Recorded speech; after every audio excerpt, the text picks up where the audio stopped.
तुम्ही केवळ त्यांना महाराष्ट्राचं कारण नाही, त्यांचंच काम करू लागले आणि पूर्ण वेळ त्यांच्याकडे मागतो नाही मी कदम करत आला असेल तुम्ही पक्ष सोडला, तुमचा मला संबंध नाही ना, आम्हाला नाव ठेवायचं त्या काँग्रेसमध्ये या, तुम्हाला नाव घेत नाही मग नाव मित्र जाते. परंतु 1914 माझी बारी नव्हती, माझी उमेदवार आहे आदरणीय सोळाची गांधी, राहुलची गांधी यांना माझं बी फॉर्म पाठवलं, मला पाठी पाचला घरी लिहून द्या. मी लिहून का दिलं, माझी मागणी नव्हती, हायकमांडवरून जर दिली होती, मी लिहून दिल्यामुळे आशा सोळांच्या पत्नी आमदार होऊ शकते. हायकमांड ऐकत होते, मला फोनवर बोलत होते, राहुल चेपीचा फोन आला, सुनील चेपीचा फोन आला आणि अहमद पटेल काँग्रेसचे सर्वस्व होते म्हणजे बरोबर मी म्हणजे म्हणून सोडले माझी मागणीच नव्हती. परंतु त्याच्या मनात काय कशी बसली, आपल्या घराच्या एवढं इज्जत कशी आलं जरा मी काय करू घेऊन दिलं ना, मी मेहरबानी केली, गरीब कार्यकर्ता आहे मन मोठं दिलं म्हणून साहेबाची पत्नी आमदार होऊ शकते. शेवटपर्यंत अर्धा फॉर्म भरायला हायकमांडला सांगत होतो मी वारंवार फॉर्म भरा. शेवटी मी त्या पक्षात होतो, ते माझे नेते होते त्यावर राहत नाही, इतकं मान्य केलं. आज त्यांनी पक्ष सोडला, काँग्रेस सोडलं नाही त्यांनी घेतलं, आम्ही नाही घेतलं, आम्ही करणार पण नाही काँग्रेस सोडलं. त्या पक्षामध्ये आईवडिलांवर जेवढं वडिलांवर जेवढं प्रेम केलं तेवढं त्या पक्षावर मी प्रयत्न केला, त्या पक्षाशी मी प्रमाणे जरी करू शकतो, करणार आहे काय करू. मला फक्त जास्त वेळ घेत नाही, सगळ्यांना माझ्या मित्रांना या ठिकाणी एक राहिलं बोलायचं. आमचे उद्धव साहेबांच्या गटाचे माझे सर्व पदाधिकारी कार्यकर्ते, माझे राष्ट्रवादीचे पदाधिकारी कार्यकर्ते यांचे अभिनंदन करतो. मी जवळून पाहिलं त्यांनी किती काम केलं लोकसभेला, जवळून पाहिलं आणि उद्धव साहेबांचा प्रेम करतो. उद्धव साहेब भेटलो आम्ही उद्धव साहेबांनी रेस्टॉरंट तुमच्या इथे. उद्धव साहेब म्हणजे वसंतरावजी माफ करा म्हणजे मी तुमची सेवा करू शकतो, किती मन उद्धव साहेब काय मान देत आहे. वसंतरावजी साहेबाला माफी मागितली म्हणून साहेबांनी मी वेळ देऊ शकतो, हा किती मन उदास असेल ते त्याचं त्या गोष्टी करायला होता. निश्चित मित्र एक गोष्ट असते इथे राष्ट्रवादीचे आहेत काय व्यक्ती, उद्धव साहेबांचे आहेत, काँग्रेसचे आहेत, भगिनी आहेत, पुरुष आहेत. येणारी भोकर विधानसभा आणि लोकसभा ही पहिल्यापेक्षा जास्त काम करावं लागेल. जबाबदारी सांगतो तुम्हाला करावं लागेल, मलाही करावं लागेल कार्यकर्ता म्हणून निश्चित करू. त्या दोन्ही जागा आपण आणू का ते कारण मला एका नेत्याचा पूर्ण मोठं आता मला कसं नाही लोकसभा प्रथा म्हणणार काय मागे सांगितलं होतं खरं बोलायला काय भविष्यात विचार खरं सांगा प्रथा म्हणून दुसऱ्या घेतला काका मला काय झालं तुम्ही जागासोबत पडता बोला भात घेऊ नका तो बोलत नाही आणि बोलतो ज्याने फोन करत त्याला माहिती असं सांगतो काय आपल्याला जास्त काम करायचं आहे. निश्चित केवळ मी अध्यक्ष झालो, माझी गरज नव्हती, इच्छा नव्हती. या 16 तालुक्याचा 14 वर्ष अध्यक्ष होतो, प्रदेशवर सरचिटणीस होतो, तालुका 8 वर्ष नाही ती कामं केली, वेळ दिला. मी प्रत्येकात काय झालो असे उपक्रमाला पक्ष चालवायचा होता म्हणून पुढे त्याचा त्याचा हातचा नको आहे आणि आम्ही वाटत त्या ठरावाला विरोध करू, पक्षाचं काम करू. निश्चित येतीलच नोकरीची जागा मला उमेदवार करून द्या, आणायची माझी जबाबदारी आहे. मला माहिती आहे समोरच्या माणसाचा कसा खुलासा केला पाहिजे, त्याच्या गाडी 30 वर्षापासून बेमारी केली नाही, रुपया नाही छान दिला मला माहिती आहे तुम्ही जबाबदारी घेतो कामाची. ठीक आहे पक्ष त्याला उमेदवार देईल त्याचं काम करू, कारण इथून त्याची जागा पाहिजे समोरच्या माणसाची म्हणून काम करायचं. इच्छाशक्ती आहे निश्चित त्या ठिकाणी आपण जमला. तुमच्या नेत्याला तुम्ही शोकसभा ठेवला, त्यानंतर अध्यक्ष आमच्या पहिल्याचे सर्व आमचे भाई तुमचे आभार मानतो आणि दोन शब्द सांगतो. नमस्कार, धन्यवाद. झालेला आणि विषयावर आता पुढच्या माणसाचं नाव घ्यायची माझी इच्छा नाही, अजिबात नाव घेऊन त्या माणसाला मोठं करायची माझी इच्छा नाही. का तर 2014 पासून तेच झेलल्या वा रे वा, वा रे वा, 14 वर्ष. क्यों शेठजी, बराबर आहे ना? 14 वर्ष आपण त्यांचं झेलल्या, पण त्यांनी 2 घंट्यामध्ये आपल्या आमदारकीचा राजीनामा देऊन बीजेपीचा दामन थांबला असं म्हणतो मी. पक्ष प्रवेश केला नाही असं नाही, दामन थांबले. तर त्या माणसाचं नाव घेऊन आपण त्या माणसाला मोठा करायचा विषय कुठं आला? आता इकडले तिकडले कार्यकर्ते भोकरमध्ये लय चांगलं हाय, लय चांगलं, काही चांगलं नाही.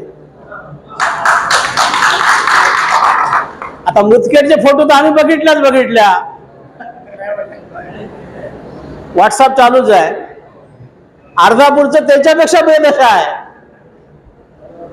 इथं तर चहा पाजवायला कोणी तयार नाही. मुदखेडला तरी आहेत वाटते चहा पाजवायला लाभार्थी, जुने लाभार्थी आहेत ना.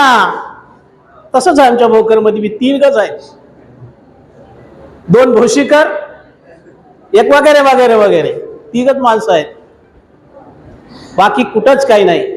मला सांगा, त्या माणसाचं 14 वर्ष राज्य केल्याच्या नंतर माणसाच्या जीवनातले मूलभूत प्रश्नावर लक्ष देत नाही मित्र. रोड, नाली, डांबरवर सिमेंट, सिमेंटवर डांबर, खालच्या नालीवर वरची नाली, एवढाच कार्यक्रम आहे. भोकर तालुका कैलासवासी शंकररावजी चव्हाण साहेबांनी प्रस्तावित केलेला सुद्धा डॅम होता. त्या सुद्धा डॅमला मुहूर्त लागलं डॉक्टर किनाळकर साहेबाच्या रूपानं, आणि ते सुद्धा डॅम झाला. त्या डॅमचं पाणी आम्ही भोकरवाले पितो. फक्त भादरानं पाईपलाईन केला, मात्र पाण्याची सुविधा, विहीर खणले नाही पट्ट्याने, विहीर पाईपलाईन केला. पुण्याची एजन्सी 20%. आता तुमची दुसरी एक योजना चालू आहे, जल जीवन चालू आहे. जल जीवन किती जीवन? 20% जीवन झालं. पाणी मिळालं तुम्हाला अजिबात मिळणार नाही. आणि ते पाणी बी 3 महिन्यासाठी आहे. त्या जल जीवनाचं ते केंद्राची योजना आहे. त्या उद्घाटनला तुम्ही गेलतात का? गेला असाल ना, तेव्हा एकच होते आपण, पदाधिकारी म्हणून गेलो. मी गेलो नव्हतो त्यावेळेस, मला माहित बी नाही, पण गेलते. त्यांनी आपला टक्केवारी घेतले. पाईप रस्त्याला, जीसीपी रोडला पाणी तुम्हाला मिळत नाही, अशी परिस्थिती आहे. मला चांगले जर पोझिशन असेल, ते कैलासवासी शंकररावजी चव्हाण होते. जबानीचा पक्का माणूस होता तो. आम्ही बी त्यांचे कार्यकर्ते होतो, काका बी कार्यकर्ते होते. वसंतराव चव्हाण यांचे वडील बळवंतरावजी चव्हाण साहेब बी होते. आमचे भाऊ नारायणरावजी पाटील होते, भोकरचे नारायण पाटील गौड, तुमच्या गावचे जावाई होते. तर हे माणसं नेता इमानदार, कार्यकर्ता इमानदार. पण आता तसं राहिलंच नाही. नेता तुम्ही सांगा काय पुढचं, कार्यकर्ते बी तसेच झाले. तर त्या कार्यकर्त्याचं आणि त्या वाईट वापेवर भरोसा बिलकुल ठेवू नका मुदखेडवाले. आता राहिला प्रश्न, दोन्ही निवडणुका एकदाच होणार आहेत. उमेदवार तर आहेतच, आपले तरुण आहेत, प्राध्यापक आहेत, त्यांना नांदेड जिल्ह्याची नाडी म्हणतात ना, नाडी माहीत आहे. कार्यकर्ते आपण आहोत. इथला विषय संपून गेला. आता सायला दुसरा विषय, आपल्या घरचं काय विषय निघाले ना आता उमेदवारीच्या विषय. 13 होतो आम्ही उमेदवार, मागणी केलेले बी आर काका सोबत. एक गेला आमचा डझनभर होता, 12. वसंतरावजी चव्हाण साहेबांनी सत्य गणपतीपाशी आमच्या सर्वांचं बैठक घेतली होती, सर्व उमेदवाराची. आणि सत्य गणपतीपाशी गणपतीला साक्षी ठेवून आमच्या सर्व उमेदवाराला शपथ दिली होती की तिकीट कोणालाही मिळो, एकजुटीनं आपणाला काम करायचं आहे. ते शपथ आजही आमच्या कायम आहे हृदयात. आज मुदखेड येथे साहेबांचं स्वप्न पूर्ण करण्याकरता एक सभा आयोजित केली होती, त्या अनुषंगानं आपली प्रतिक्रिया. आज मुदखेड येथे मुदखेड तालुका काँग्रेस कमिटी व तथा शहर काँग्रेस कमिटीच्या सर्व पदाधिकाऱ्याच्या वतीने स्वर्गीय असे खासदार वसंतरावजी चव्हाण साहेब यांच्या शोकसभेचं आयोजन तसंच कार्यकर्ता संवाद बैठक या ठिकाणी आयोजित केलेली होती। आपण बघू शकता की या ठिकाणी खासदार वसंतरावजी चव्हाण साहेब यांच्यावर सर्व मंडळीने जे लोकसभेला या ठिकाणी भरभरून जे प्रेम केलं त्याचा प्रत्यय आजही या ठिकाणी येतोय आणि सर्व कार्यकर्त्यांनी या ठिकाणी विश्वास व्यक्त केला की या मुदखेड तालुका आणि शहरातली जी मंडळी आहे काँग्रेससोबत सर्व एकनिष्ठ राहणारी मंडळी आहेत ते सदैव या ठिकाणी पक्षासोबत एकनिष्ठ राहतील आणि जे काही पुढच्या निवडणुका येतील त्या एक मताने एका दिलाने त्या निवडणुका या समोर जातील। खासदार अशोक चव्हाण यांनी नाही का सर्वेचं काम चालू केलेलं आहे विधानसभेच्या अनुषंगाने आणि त्या सर्वेमध्ये त्यांनी स्वतःच्याच मुलीचं मिसेसचं नाव टाकून सर्वे करत आहेत त्याबद्दल आपली या ठिकाणी आम्ही जेव्हा मुंबईला गेलो होतो तेव्हा नानाभाऊ पटोलेंनी एक गोष्ट आम्हाला या ठिकाणी सांगितली। खरं नांदेड जिल्हा आता या ठिकाणी स्वातंत्र्य मिळालेलं आहे आणि तेच प्रत्यय आज भोकर विधानसभेमध्ये आपण बघू शकता की काँग्रेसची आज 14 जणांनी या ठिकाणी काँग्रेस पक्षाकडे उमेदवारी मागितलेली आहे। ती एक कार्यकर्त्याची शक्ती आहे आणि प्रत्येक कार्यकर्त्याला एक व्यक्ती स्वातंत्र्य आहे की या ठिकाणून आपण उमेदवारी या ठिकाणी पक्षाकडे मागावी। शेवटी पक्षाला जो उमेदवार योग्य वाटेल तो उमेदवार त्या ठिकाणी पक्ष देईल।